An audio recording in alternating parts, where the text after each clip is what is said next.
Thank you so much for joining us for this episode of Leading Change. My name is Emma, and I've got Scott with me, and we're going to be talking about what we're calling the profitability quagmire in the P&C space today.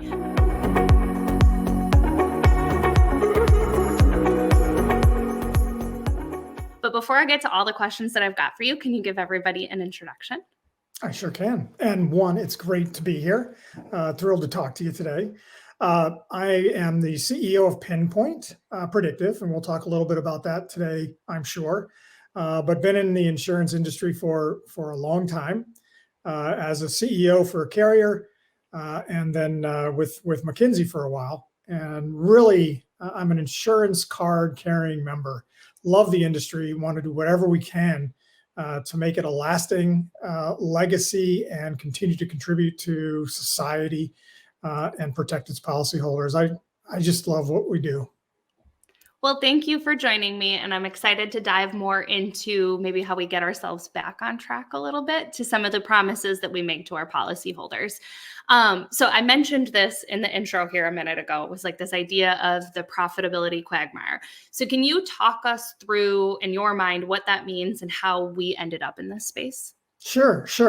When you talk profitability quagmire, it really can be evidenced by looking at what's happened over the last year, where carriers have unfortunately had to pull out of geographies and out of lines, and the clear stated reason for the exits are profitability.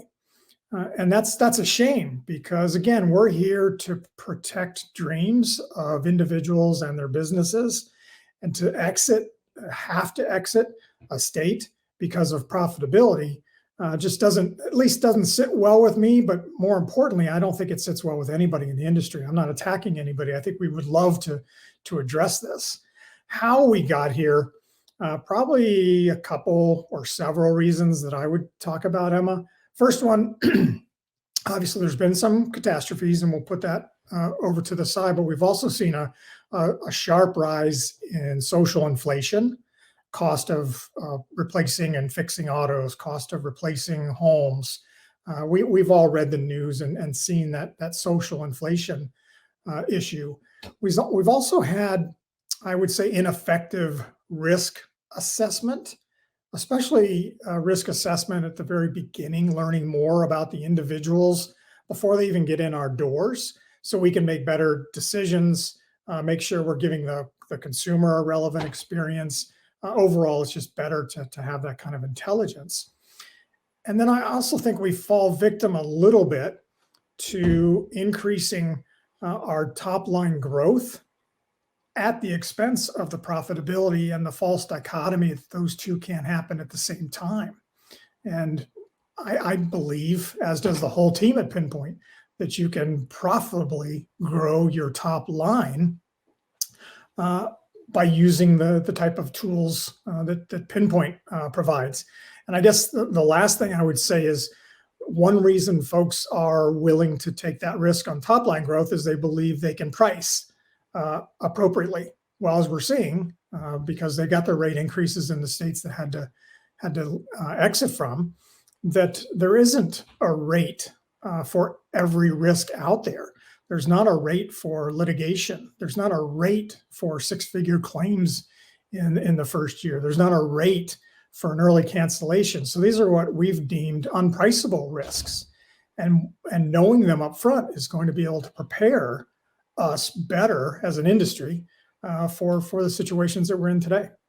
So you kind of just did like a nice little forecasting of what might be the answer as we kind of start looking towards what are the different solutions that we can bring forward, whether it's stuff that you guys are doing at Pinpoint or industry level ways for us to start righting this ship and turning in the direction that we need to go back to, as I mentioned before, so that we can really show up and actually deliver on our promise and take that space back within the greater economy. Yeah, well, it would take a full out offensive. And yeah, I apologize for kind of reflecting and going where we probably were going to go with what my thoughts are. But I will start with what I was talking about, and then we can move in. The intelligence that carriers can gather in the beginning. And this is not just a pinpoint thing that, there's aren't a lot of things done at top of funnel. They wait until the end or middle of the line to pull third party data, and what data they're pulling isn't always as predictive, and especially doesn't relate to the individuals. So getting smarter on the individuals, continue to do what the industry is doing in terms of Internet of Things and knowing about the what they're insuring, but enhance it by being proactive early on and learning more about the person who owns the car, owns the house, or owns the small business. And by getting that, we're going to be able to provide a better experience. And what I mean by that is, at that point in time, knowing them, we can develop different experience pipes, I like to call them, based on this intelligence we're getting. So it's not to exclude people. This allows insurance companies to be more inclusive, but smarter, and use those different pipes based on the information that the carrier is gathering right in the beginning, and take that flow through. So it's really being proactive and understanding that there's information out there that will help carriers make better decisions.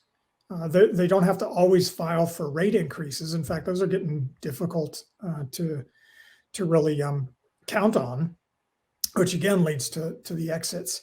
I would also look a little bit on the regulators, and as they continue to get better understanding of the issues and wanting to protect their constituents, I think we can work together as a unit to see, okay, what can we be using, how we can be using it, and what are the thresholds we should be looking at. So it's kind of a united front to attack this area. On the catastrophes, that's a reinsurance play, and others. I'm looking more at the other factors that we talked about.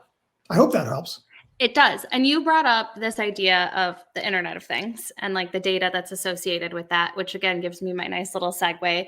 So one of the things that I've been talking a lot about, like I literally posted about it this morning on LinkedIn, is the idea of how we're going to start to kind of see this turn from just talking about IoT to kind of a shift of talking about like the Internet of Behavior, and how this data that we've been collecting for years and years from all of our devices that are giving me notifications as I'm waving my hands around, but they're collecting this information. And now this data is, companies are finally at the point where they can ingest it and use it to make decisions. So how does the work that you guys are doing at Pinpoint play into this idea of the Internet of Behavior, and or differ from what we might see in other industries where we can kind of like free flow the use of data without that added benefit of regulation? Yeah, I love the Internet of Behavior. I will probably steal that, but I'll attribute it to you. Don't worry.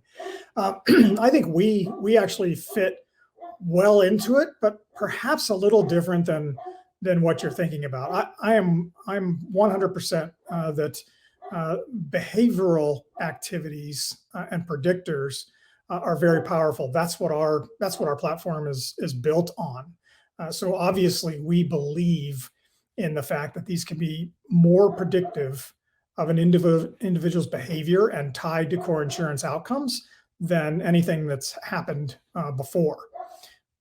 You can also use the behavioral type information that you're talking about in developing your marketing schemes, your experiences, products. So I think you could pull all that, and that's why generative AI probably has a very good opportunity there for insurance to do that. The one area we differ in is the fact what I said about the prediction of core insurance outcomes. When you're playing where we are, which is providing predictions that are claims frequency, claim severity, loss cost, and then some scores on litigation propensity or fraud propensity. All behavioral data should not be used. And what I mean by that is we've got to watch for bias. And so when we're using data, we're not collecting individual credit scores, and we're not collecting natural language stuff, and not scraping social media, because that brings an element of bias into the models, and we strive to be as legally and regulatory compliant on the bias and disparate impact. In fact, I think we're better than the industry benchmarks in terms of that, with our models having a third-party certification saying we're not introducing bias. But it's not happening because, or it is happening because we're excluding that type of behavioral data, Emma. But I think in other areas, you should be looking at that because you can tailor your offerings better by knowing that stuff. And tailoring is the whole spectrum of experience, product, not only from a new customer, but then as a policyholder. It's much better to find out through behavioral predictors that somebody's had a new kid or moved, and you can have your agents or you directly be more proactive in getting to your customer and seeing what their needs are, and being real relevant is what I like to say, just relevant to the customer at their point in time.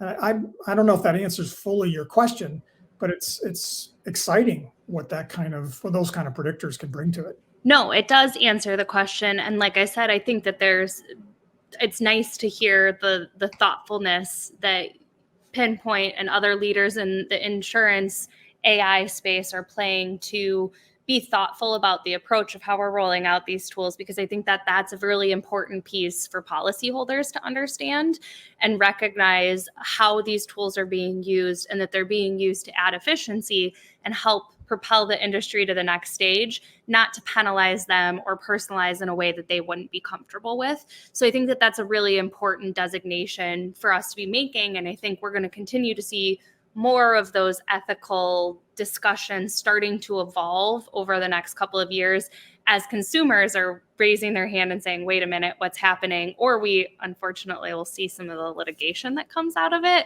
and decisions that are driving that. So it's always wonderful to hear about companies that are being proactive rather than waiting and like playing that game of like, can we get away with it? Well, and you know this, if you're thoughtful in your approach, when we're talking about what we're talking about, we are looking at making everyone better.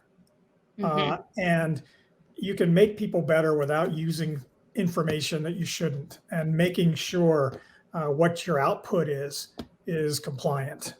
It's really not that hard. But I have an easy button here. But if you believe in what you're doing and you're going to be in insurance or financial services, then you've got to tailor, and this is probably from a vendor more than anything, you've got to tailor your products to the industry. And that means being, as you said, being proactive and going into that. As we both have said, there's amazing things that we're going to be able to accomplish by utilizing data that's not traditionally used in insurance. And we can do it the right way. The one concern I have is, we talked a little bit about this at InsurTech Connect, is with the rise and as you said, consumers being concerned, I kind of worry about the benchmarks. So, it's not an AI issue. It's just as we use new data and we look to bias or whatever, hopefully we're utilizing the same standards we have for years that we've used on humans and in other things, and not creating another standard, because then it gets really confusing and will result in slowing down all these advancements that we're talking about.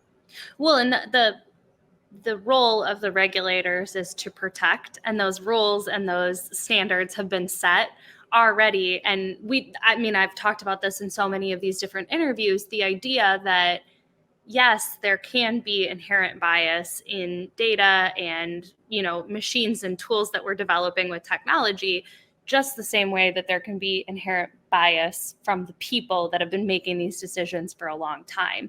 And we actually have more room to remove that when we start to rely on the tools that are automated and take care of these processes for us. We just have to, again, to your point, be thoughtful about the way that we're moving forward with it and work alongside the regulators to get them to recognize the role that technology plays in helping us move beyond these barriers, rather than getting caught up in the nuances of like what could happen if we use the technology the wrong way.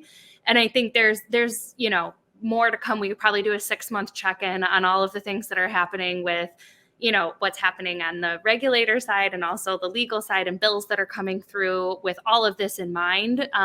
So I think there's a lot more to come, but again, we're not going to solve it on our 15-minute call today. Well, I know. One good thing is, and others could consider this, insurance is at the beginning stages of that regulatory adventure. And so you're getting different, you have the NAIC guidelines, which were adopted by the members and we agree with entirely. And you have some states doing it as well. But, there's clarity in other industries that you can use to measure yourself against, because these things have been in banking for a while, employment area and housing. So really dive in deep when you're looking at it. And there are very specific standards you can measure yourself against that really, I believe, point to where everything is headed. Well, thank you so much, Scott, for joining me for the discussion, and for everybody for watching. If you're not already, make sure that you're following Scott and Pinpoint on LinkedIn so that you can stay up to date with everything that's happening there. And please don't hesitate to reach out to either one of us if you've got any questions. But thank you again for your time, Scott, and have a wonderful day, everyone. Thank you so much for joining me for this episode of Leading Change. If you liked what you saw, be sure to subscribe and come back weekly for more expert interviews on digital transformation, change management, and emerging technologies.